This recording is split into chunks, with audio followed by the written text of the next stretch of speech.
Hello and welcome back to Pictorial on Relay FM. I'm Quinn Rose, and I did not go to art school, but I still love learning about art and graphic design. Hi, and I'm Betty. I also didn't go to art school, but as I've mentioned previously, I did go to design school. So I feel like while this topic today is something currently I can say I know nothing about, but I feel like I could have some sort of input. The last couple episodes have kind of accidentally been this pattern where one of us is bringing a lot of knowledge to the table and the other person knows very little about it, if anything, as demonstrated in the last episode. And we've been really enjoying that format. So we're going to continue that for a little while. Let us know what you think if you have any thoughts. But we're going to do some back and forth, just bringing each other topics. And they're not all going to be things that we just are super passionate about. Like sometimes they're just going to be like, oh, we're interested in this thing, so we did a bunch of research in it. But we also made a joke in the last episode about me bringing a theater topic, and hello, it's happening. Today we are talking about the graphic design of playbills, because for anyone who doesn't know, I really love musical theater. Like watching and talking about musical theater is probably my primary hobby. I have another podcast that is all about musicals. I'm a huge nerd, so I thought this would be a really fun thing to cover today. I do have a stupid question to begin with. Yes.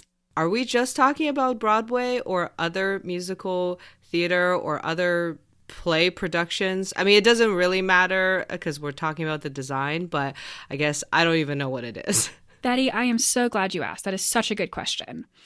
So there are a couple of distinctions in the kind of thing that I'm talking about. The word playbill is very often used, at least in the United States, and I think Canada as well, to sort of ubiquitously mean the theater program, the thing that you get handed when you walk into the theater. That's the playbill. However, Playbill is a brand name. It is a company. It just happens to be like the most successful company for theater programs. So every Broadway show has a playbill. Playbill is the company that sources the programs for every show on Broadway. And a lot of theaters across the United States have officially licensed playbills. And that means that their playbills adhere to the standardized playbill design, which we will get into. And they're sort of these officially licensed things. However, that is not the end all be all of theater programs. You can just make a theater program. No one owns that idea. Your particular theater might have a certain kind of style of design that they sort of have a standardized design for a specific theater. But anything that's Broadway or any sort of official tours that, like Broadway in Chicago is its own kind of ecosystem that is officially licensed out of Broadway. They all have officially licensed playbills. So it's that kind of thing. You can also, fun fact, design a quote unquote official playbill for your local production of whatever. You can do it through the playbill company and get an official playbill for it, which is pretty cool. I don't know how much that costs, but I know that it is an option. Special mention as well to the programs in the United Kingdom. I, again, don't know how this is done commonly in other countries, but I know that in the UK, at least, programs are a different kind of thing. Instead of being the sort of relatively flimsy thing you get handed for free when you enter the theater, it is a much more substantial, larger booklet that does cost money. I feel like that sounds more like an art catalog. Sometimes when you go see an art show at or even not, it doesn't have to be art, some show at an art gallery or museum, there you could either be handed a pamphlet just explaining the show, or you can buy the exhibition catalog, which is a book which has essays and talks about the show, and it's written by the curator and stuff like that. Is that kind of the difference? I mean, it's obviously not exactly.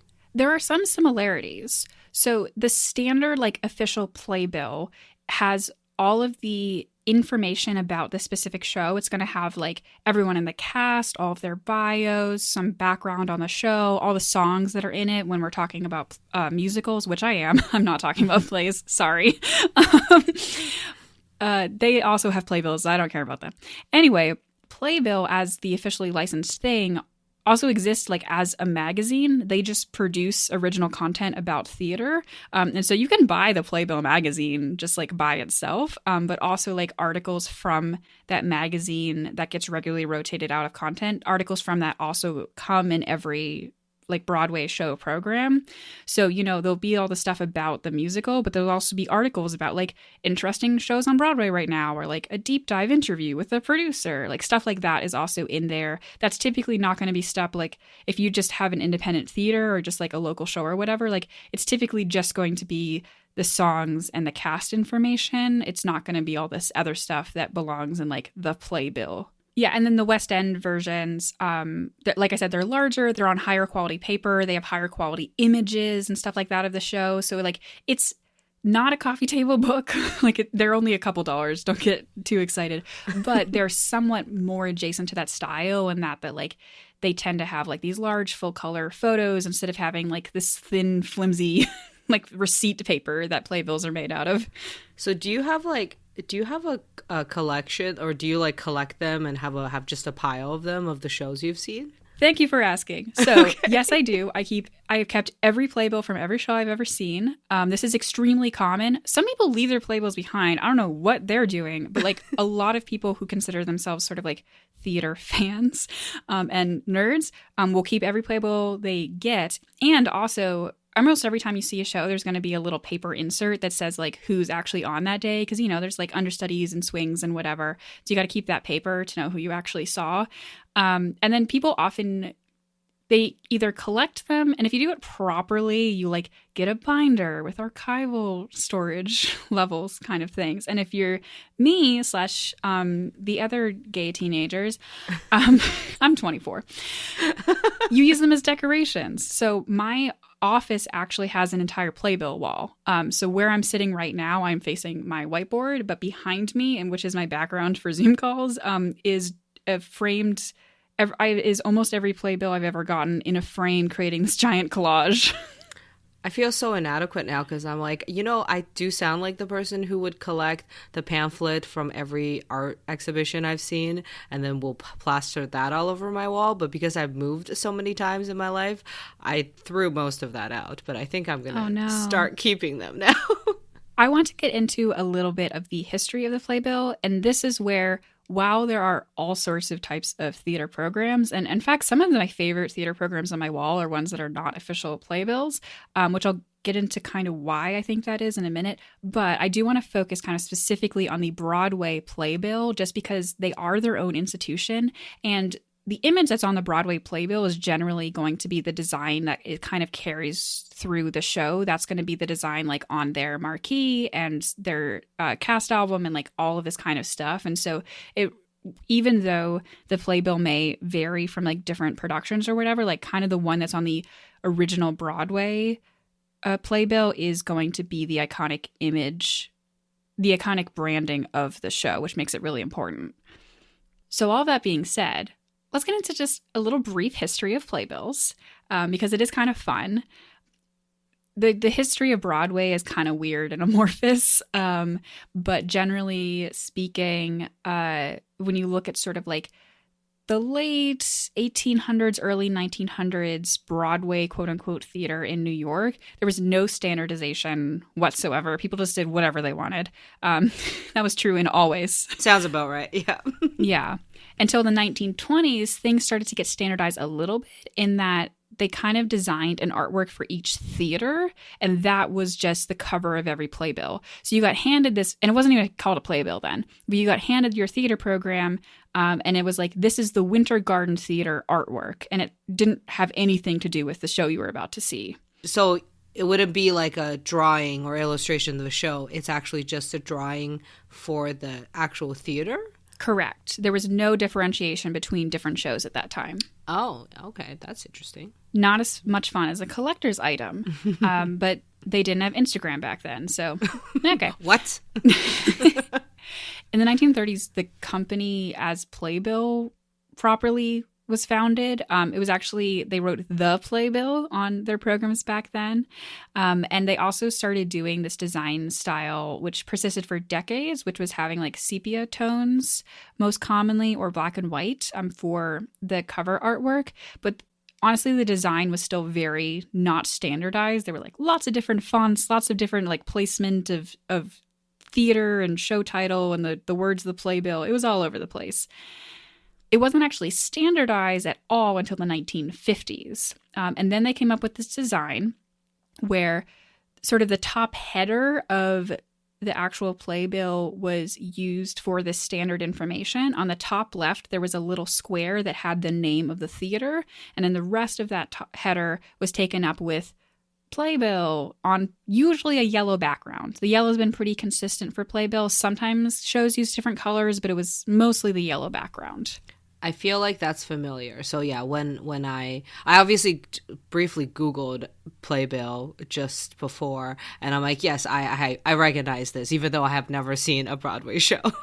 Yes, it's very distinctive, and that honestly, even in the 1950s, it was pretty close to how it still is today. But it didn't get to the modern playbill design until the 1970s. In 1973, I didn't know about this, and I'm so sad that it went away. For like less than a full year, they used multicolor headers. So they changed it so the header the color header part of it went all the way across the top of the design. And it had pink, orange, and yellow. So fun. But then they were like, no. So by 1974, they then created the standard playbill that was the playbill design until 2016, which was you had the solid yellow header that said playbill and then the name of the theater.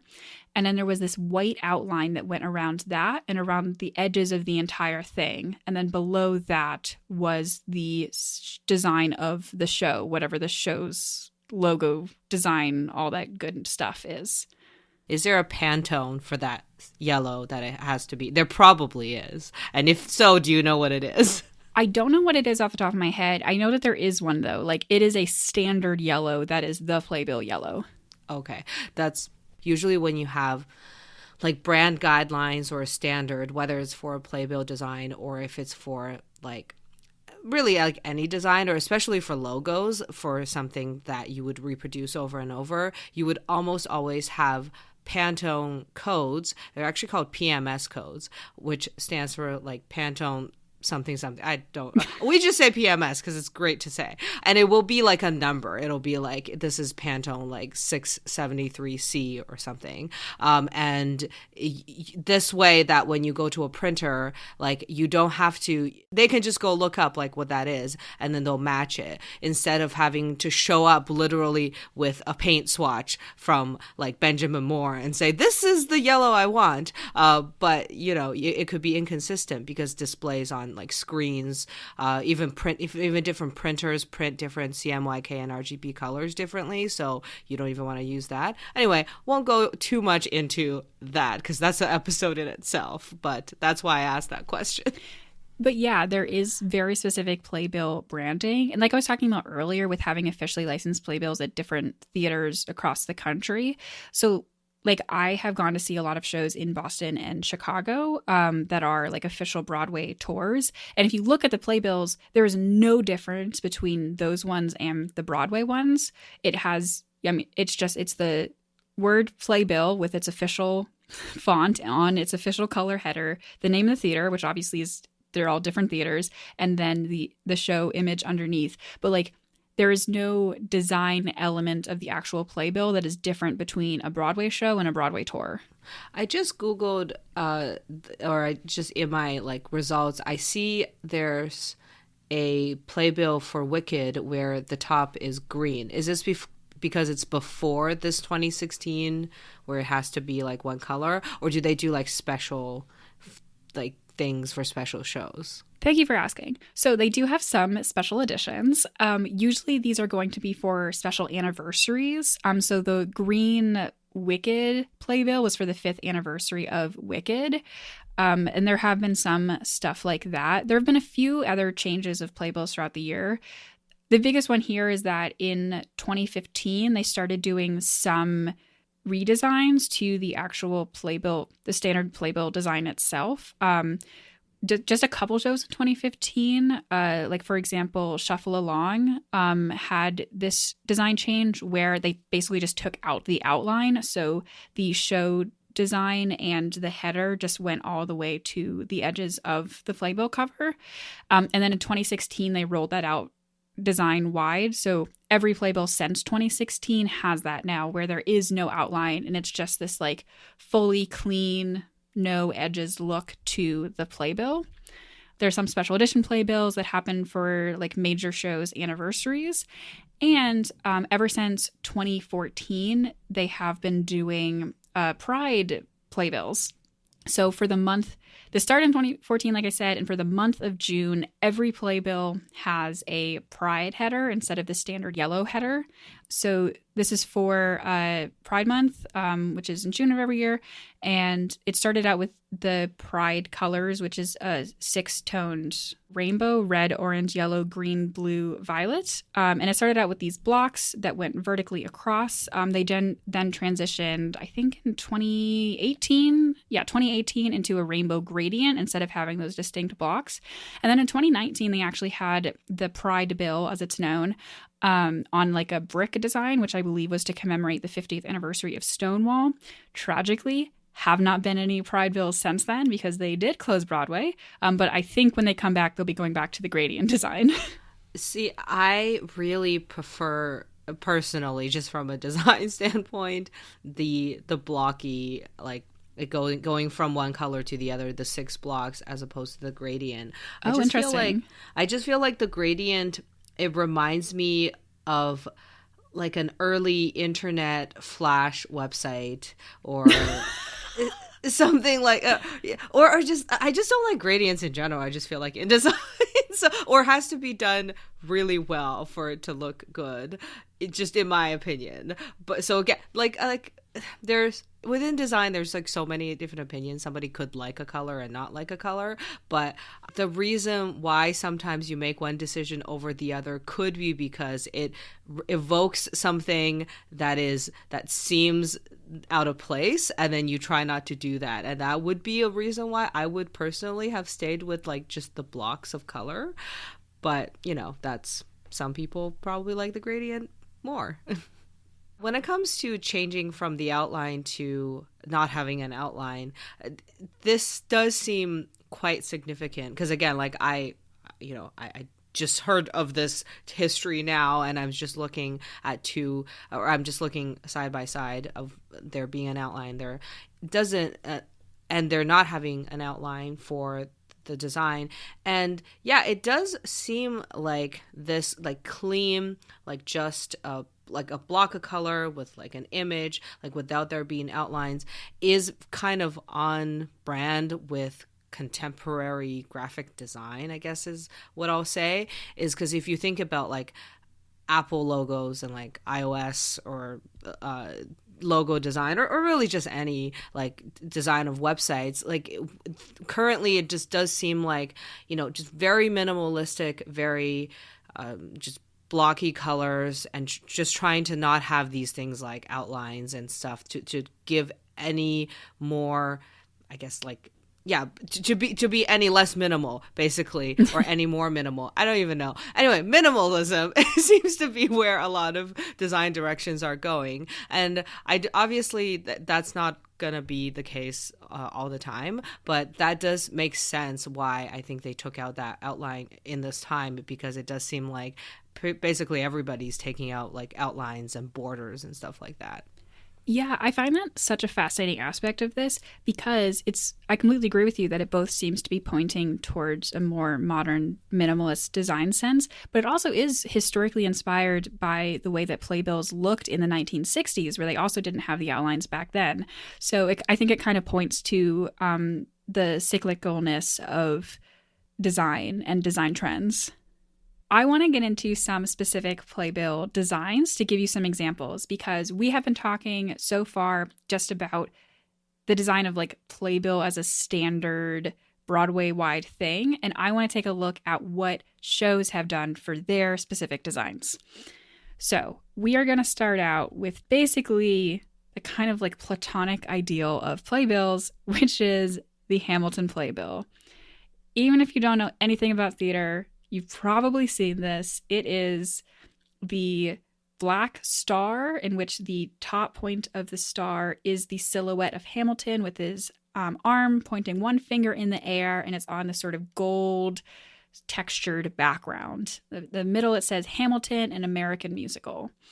I think that this playbill functions really well. I think it works really well as a logo for the show. It's instantly iconic. It's very recognizable. It's very easy to kind of recreate and to slap onto merchandise and all that kind of stuff that you want a logo to be able to do for you. Is not my favorite playbill from an artistic standpoint, although I think it's fine. I think it's like middle of the road. But I do think that like from a graphic design standpoint, it functions really well. And I also just want to throw in here before I get your thoughts on this, is that when I sat down to think about this episode, I realized how bad a lot of playbills are. Just like a lot of them are so boring or so bland, or they're just not very good. And it really took me a while to sit down and think about like what are playbill designs that I actually really like and not just like think are fine. So we are going to cover some of those later, but boy, it was funny to realize that. You know what's funny? Yeah, I actually, when it comes to criticizing art or judging art, I'm actually usually not harsh on anything, because I feel like even if it's art that I don't like, there's still something interesting, and it is much more subjective. But when it comes to design, I can be very harsh. So I can totally just look, like, I think this came up a bit during flags as well. I just look at pretty much every American flag, American state flag, and also even the American national flag, and say, yeah, most of this is terrible. But there are always some good ones. And like I said, the playbill design has to function in so many different ways and have so many different purposes that I get why a lot of them end up being like playing it very safe or just not being very interesting. But yeah, it's rough out there. So what do you think of the Hamilton design?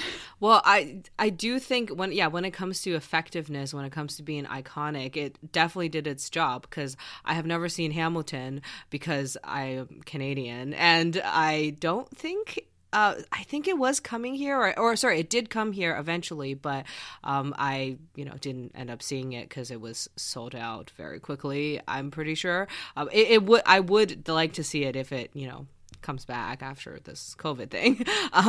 But yeah, like it is very recognizable, and I think partially to do with the minimal nature of it, that it is really just a star with a person as the top star pointing up, and it is sitting on I am wondering, what is this texture in the background? If we know, is that like a wall, or is that bronze, or whatever? It's just texture. Is there any symbolic nature to this background? Honestly, I've never really thought about it. Now I'm worried if I'm dumb and I'm missing something really obvious that I don't remember from the show that points to what this is. But I've always just thought of it as sort of like the color scheme of the show of like gold and black, and just being like a nice texture that's sort of like reminiscent of like an older substance. It looks aged.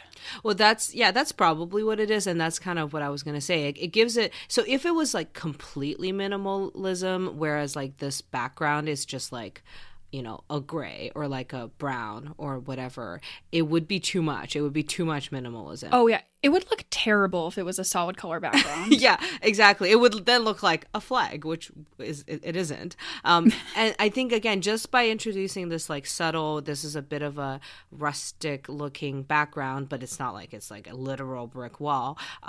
It instantly like kind of evokes, okay, this is like an older story. This is not, it's not some contemporary person named Hamilton, or I mean, again, I haven't seen this show. For all I know, it could be. So, but I'm assuming this at least has something to do with the Hamilton from a long time ago. That is correct. Perfect. Okay, I'm going to show you a few more. And I think as we go from now, I'm just going to send you these, and I would like you to describe them briefly and then tell me what you think. Okay, so I am looking at another playbill. So this is one without the border. So I'm assuming this is one of the ones after like 2018 it was that you said? Yes, this is a very recent design. Okay, so it is, so again, the yellow playbill at the top, and then the bottom part, it says Sunday in the Park with George, and it is all in caps, but in a slightly serif or maybe old older looking, I'm not even sure, font, and the text is smudged, as if like somebody wrote it in ink and then smudged it, and then there is a swoop of a paint swoop it's in blue as well as a little bit of yellow orange-ish on a white background, but there are some like smudginess, so it really just looks like it's a painted Sunday in the Park with George with some paint swoops. I love hearing your discussion about these. I'm assuming you also don't know what this show is about. No idea. Do you have a guess? Is it Sunday in the Park with the George whose French last name I always butcher, so I'm not gonna say, but the person who painted La Grande Jette? Sure is, baby. George Seurat. Yay! This is the okay. This is the show that was inspired by that painting. Oh, okay, great. See, I know some stuff. Okay, well, so I had before even like thinking about this, I thought, okay, this is probably about some art or some painting related show, just by looking at the context.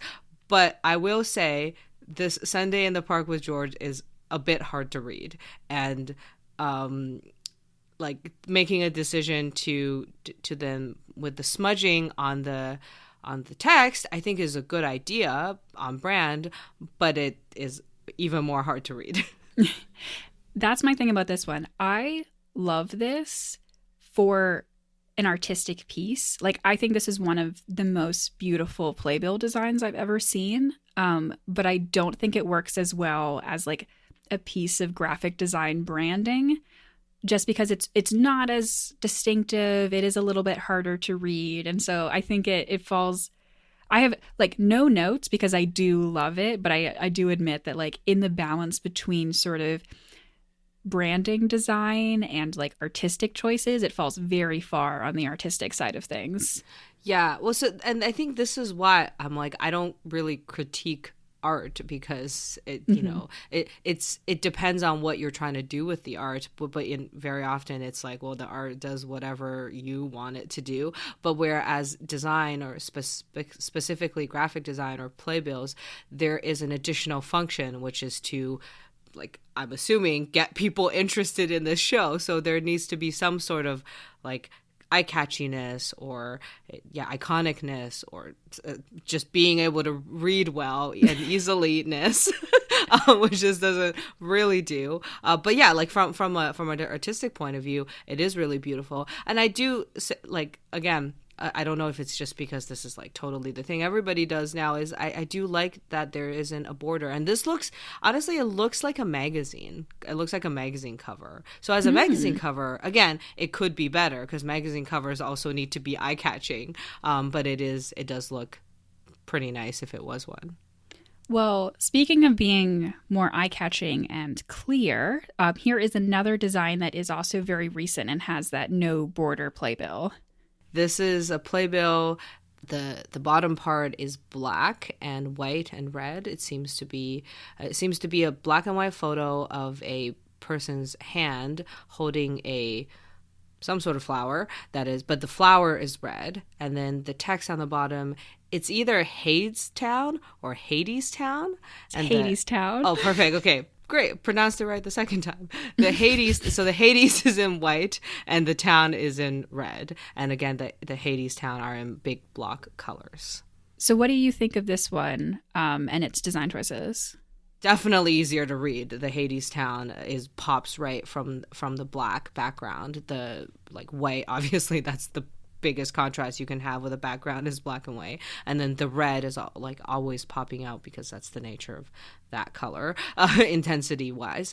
And then so this is kind of great because it's minimal, because it's a very simple photo of someone's hand with a flower, but it's not minimalism in terms of this is like super contemporary looking minimalism, because it does look, the black and white photo already, and then I think even this is a picture of a playbill, so I think there is some texture on the black, unless this is something you like rubbed a lot and and it's become this way. But I'm gonna assume that like there is some meaning to evoke this Something to do with the underworld, I'm gonna assume, because it's Hades, but who knows? I love everything that you got from this because Hadestown is a steampunk retelling of the Orpheus and Eurydice myth.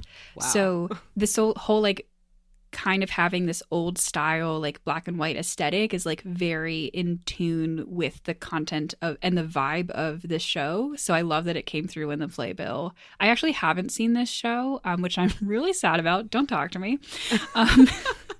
But I'm a big fan of the Playbill, and especially I think the red flower is very much the symbol of this show, and I think it works so well, like very similar to the way that the Hamilton black star on gold works very well as an icon. Like the red flower on black, I think is so easy to recreate and become this icon for the show. So when do we go see this show together?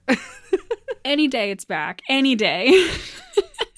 Okay, I'm going to finish this out today with one last Playbill design that I want you to respond to. We are going to go back to the outline versions here. And tell me what you think of this. Interesting. Okay, so we are looking at one of the ones with the outlines, and the bottom portion is a black and white image of a man, or I assume is a silhouetted person that's wearing all black with their hand pointing at the camera, I guess. And so you just see this hand of someone pointing at you, and at the bottom it says assassins in big block letters, and in the background is this are there dots, but it looks like it's lights. Anyway, it's a grid of dots, and then the assassins actually has a bit of a gradient on it, so it's not entirely white letters. There's a bit of a gray gradient on it, and it looks quite menacing. I'm assuming this is a show about assassins. So yes, I had to show you this because I hate it so much. This is an amazing show called Assassins. That's a Sondheim show. I had 2 different Sondheim playbills in here, a good one and a bad one, balance. Anyway, but it's about assassins and attempted assassins throughout United States history of U.S. presidents. The show's very good. This production in particular was amazing. I don't know who did this and why. I'm sorry if you are or know the person who did this, but it is just horrifying. I'm also going to send you right now. They had the black and white version on the Playbill with the cast recording and the color version, and it's red and yellow, and it's even worse. Oh my god. So it's supposed to be, it's a guy, like he's supposed to be doing a finger gun at the camera. I don't know why though. I don't know why. Yeah, the colored version is much worse, even though it's so I'm glad the black and white version made it to this Playbill, but yeah, well, I kind of already went through why I hate gradients, but so we don't have to go down that anymore. But this actually goes. So this reminds me of a YouTube thumbnail design, which I was going to bring up earlier, but this is an even better time. This is another thing where you want to have like a nice thumbnail for your YouTube video so that people will, first of all, so that it looks good. And a lot of YouTubers will brand their thumbnail so it always has a similar way, or their logo always appears to the side. All of my thumbnails have a green border for the articulations green. That's kind of like my subtle branding. And so yeah, so you want to have like a nice design, and but with that, you also want it to be eye-catching because you want people to click on your video and watch it. But obviously, you don't want to be clickbait. You don't want to just put like large boobs or like even if you talk about boobs in your video, you probably don't want to just do that, and you don't just want to have like some person screaming, which is what a lot of clickbaity thumbnails that's what they do, and giant letters flying all over the place. I mean, because you can still do that, and there are channels who do that, and that is kind of the shtick they're going for. It's like, we're crazy and we're doing these like whatever things, but especially if you're not doing that type of content, like you don't really want to do that. But a lot of people still do that, and this is a prime example of this is someone trying too hard to be clickbaity, and I don't think it works. Honestly, there are a lot of very good comparisons to make there. The image of the show that goes on the playbill and the cast recording is effectively the thumbnail of the show. And while I think it is like less impactful than a YouTube thumbnail because there is more that you're probably going to know about a show besides just directly the image, that does do a lot for branding and like bringing in tourists to see your show and stuff like that. And so it would be very fun to do cross comparisons of playbills and YouTube thumbnails. But I think the major difference probably is playbills, I think, have a tendency to play it too safe, where I didn't even show you like the eons of just kind of boring playbills there are of more or less just like the title of the show, or like, here's the celebrity who's in our show, here's their face on a playbill, you like this celebrity, come see our show, that kind of thing. Versus, like, I think YouTube thumbnails are much more inclined to go, like, too wild and clickbaity. And so there's sort of, like, different balances there. But I tried to get a selection of playbills that I genuinely really like. And then also just the assassin one, because I cannot talk about playbill design without talking about the one that haunts my dreams. All right, that is going to be all today about playbill design. I hope you enjoyed this little excursion into Quinn's incredible nerdiness. I will make everything I do about theater or I'll die doing it. As we are wrapping up, we also wanted to take a minute to tell you about another show that you might like on Relay FM, and that is Clockwise. It is hosted by Dan Morin and Micah Sargent, who are absolute delights. Every single episode, it's every Wednesday. They bring 2 guests on to talk about 4 different tech topics in 30 minutes. So this is an awesome show if you want to keep up with any tech topics, but don't want to devote a lot of time to it, and you just want these quick bites from a diverse set of opinions because they have different people coming on every week.